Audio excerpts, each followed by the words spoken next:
from the Runners Alley Racing Team. I'm going to talk to you a little bit about the Eastern States 20 miler and Run for the Border Half Marathon. Race is coming up on March 25th, which is a Sunday. It kicks off at 11 o'clock in Kittery, Maine.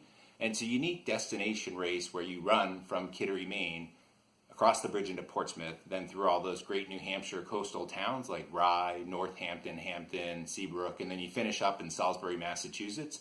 So kind of a cool bucket list race where you actually get to run through 3 New England states and have great scenery all along the way with lots of views of the coast and also excellent support along the way with plenty of water stops and crowds cheering and such. Logistically, it's a little bit challenging, but it's a race that's been around for a while, so they have the logistics down. When I ran it back in 2016, I parked in Hampton, New Hampshire, and they bussed us to the start in Kittery, Maine, up at the high school where you can kind of hang out, get some fluids, get checked in for the race, and start getting mentally prepared.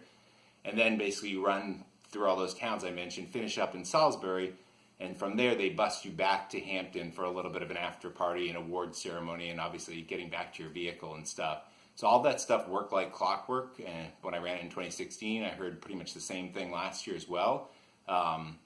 They did add a half marathon for folks who don't want to run the full 20, and that, I believe, starts in Rye down at the beach there. All those details are on the website and on the Facebook page as well, but that's sort of a similar one where you run from Rye, finish up in Salisbury, and the logistics are kind of similar after that.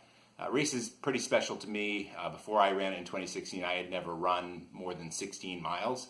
I decided to stretch it out and test myself with 20, which I did, and it was just great to have a nice flat, fast course and have lots of support along the way.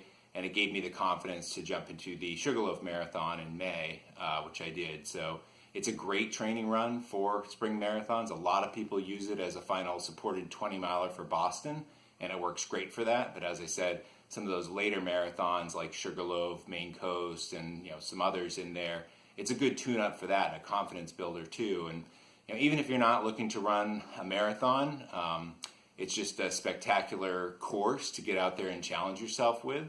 There's people of all abilities that run this race, so you're generally not going to be alone out there, even if you're middle of the pack or back of the pack. I think there's certainly plenty of support out there for people that are just looking to kind of get out there, challenge themselves, and complete it too. So it's definitely a race I'd recommend. Again, it's coming up soon. This year they've added packet pickup at Runners Alley, so that just makes it a little more convenient. That'll be on the Friday and Saturday before the race, and all those times are posted on the website too. So hope to see you out there. It's a great race. I would encourage you to give it a shot, and I know you'll like it. Thanks.